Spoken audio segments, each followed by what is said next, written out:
The lights dimmed, the cameras rolled, and the studio audience waited with nervous anticipation. But what they witnessed on Jimmy Kimmel Live that evening was unlike anything Hollywood had seen before. With his trademark smirk and biting delivery, Jimmy Kimmel unleashed a roast on Meghan Markle so sharp, so unflinching, that even the seasoned audience gasped in shock. What made this moment explosive wasn't just the punchlines. It was the raw truth embedded in them. For Meghan, the supposed Duchess of California, it wasn't just late-night comedy. It was a public dissection of her carefully constructed image. And for Prince Harry, watching from the sidelines, it was another humiliation that left him fuming, antagonizing the very world he claims to detest yet cannot seem to leave. This wasn't a playful jab or a harmless Hollywood roast. Kimmel's monologue cut deep into the contradictions Meghan and Harry had been accused of since their exit from royal life. It wasn't rumor. It wasn't speculation. It was a live television moment that resonated because it confirmed what critics had long whispered, that Meghan and Harry's grand narrative of victimhood had finally become a punchline. For years, Meghan Markle and Prince Harry presented themselves as the outsiders who broke free from the cage of the monarchy. They spoke of mental health struggles, unfair media treatment, and the crushing weight of royal protocol. And at first, the world listened. Oprah's interview was hailed as groundbreaking. The Netflix documentaries drew millions.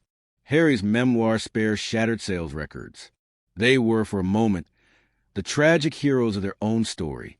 But momentum is a fragile thing, and the longer they spoke, the more cracks appeared. Instead of inspiring, their constant grievances began to sound rehearsed.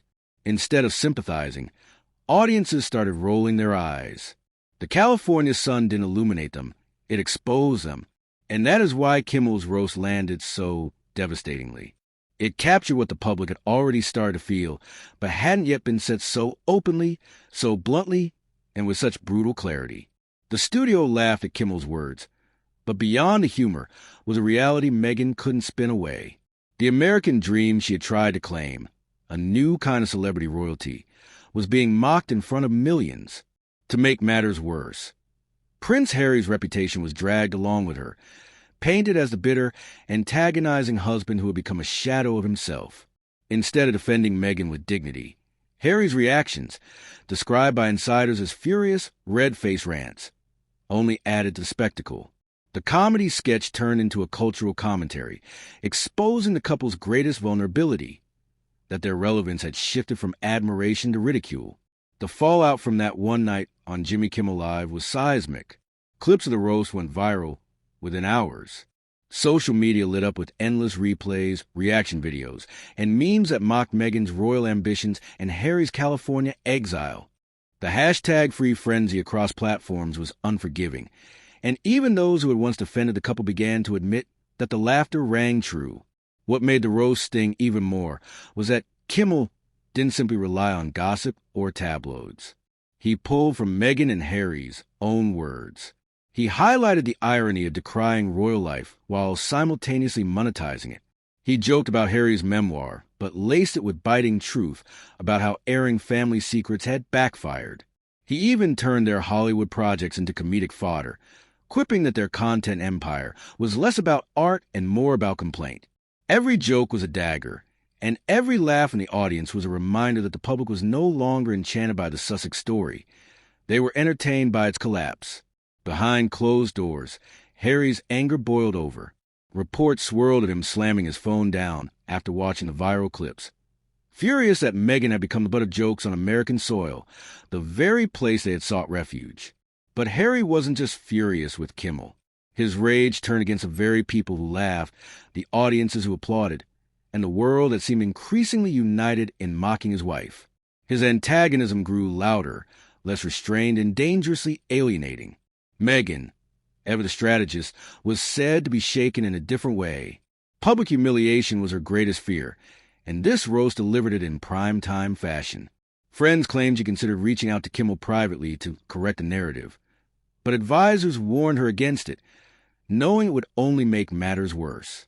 Hollywood, however, was already whispering. The roast had confirmed what many producers and executives suspected. Meghan wasn't untouchable, and her star power was fading faster than she realized. The irony was brutal. The very stage Meghan and Harry had chosen, the entertainment world of California, was now turning against them. In the UK, critics called it poetic justice. In America, it was simply entertainment. But in both worlds, the message was the same. Meghan Markle had become a target, and Prince Harry's antagonism only fueled the fire. The days that followed were nothing short of a PR nightmare. Meghan's team scrambled to control the narrative, pitching sympathetic interviews and carefully worded op-eds that emphasized her philanthropy and resilience. But the damage was done. The roast wasn't just another celebrity jab. It had shifted the cultural perception of the Sussexes. They were no longer the victims of royal cruelty. They were the subject of comedic ridicule, and nothing is more dangerous to a public figure than becoming a joke. Harry's behavior only worsened the crisis. Rather than adopting a tone of grace or silence, he lashed out in ways that confirmed his antagonistic image. Insiders leaked stories of his furious late-night rants, his bitter claims that the world doesn't understand, and his insistence that the royal family had orchestrated the roast as part of a larger campaign to discredit him and Meghan. These claims, unsupported and paranoid, only deepened perception that Harry was spiraling. The tension between Meghan and Harry also grew sharper. Meghan, desperate to maintain her Hollywood connections, reportedly begged Harry to keep quiet. But Harry's pride wouldn't allow it. He saw every joke as a personal attack, every laugh as betrayal, and every viral clip as proof that the world was out to destroy them. Instead of protecting Meghan, his furious outbursts made her situation worse. And so, while Jimmy Kimmel had only intended to deliver late-night comedy, his roast became something far bigger. It was the moment the tide officially turned. It exposed Meghan to the harsh reality that her celebrity shield was gone, and it exposed Harry as a man consumed by bitterness, antagonizing not only the monarchy, but now the very world he once sought approval from. As the days turned into weeks, the aftershocks of Jimmy Kimmel's roast lingered like a storm cloud over Meghan and Harry.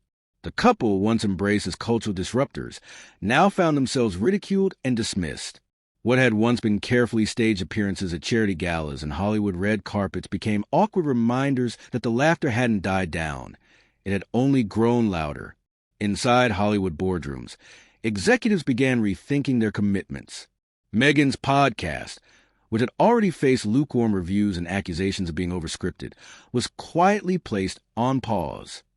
Her rumored lifestyle brand, once teased as the next Goop, suddenly seemed risky. Why invest in a figure who had become synonymous with controversy rather than inspiration? Harry's projects fared no better. His deals that leaned heavily on memoir-style oversharing now appeared unsustainable, as audiences had grown tired of hearing the same grievances recycled for profit. For the first time since leaving the royal family, Meghan and Harry faced a brutal truth.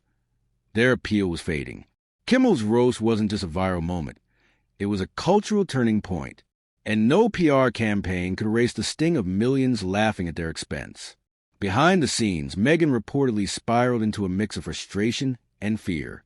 Friends whispered that she felt betrayed by Hollywood, the very industry she had counted on to secure her second act.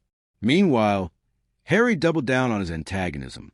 Instead of recognizing the satire for what it was, he convinced himself it was evidence of a broader conspiracy. His insistence that the roast had been encouraged by royal allies only made him sound increasingly paranoid. To Meghan, his inability to remain calm was exhausting. To the public, it was confirmation that Harry had become consumed by bitterness. The more Harry lashed out, the more the couple looked divided. Meghan tried to present poise, but Harry's anger overshadowed her strategy. Together, they looked less like partners fighting for justice and more like celebrities imploding under the weight of their own contradictions. The story that began with Jimmy Kimmel's roast didn't end on the stage of late-night television.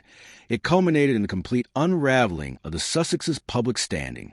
What was once billed as their new beginning in America had turned into a disaster neither of them could control.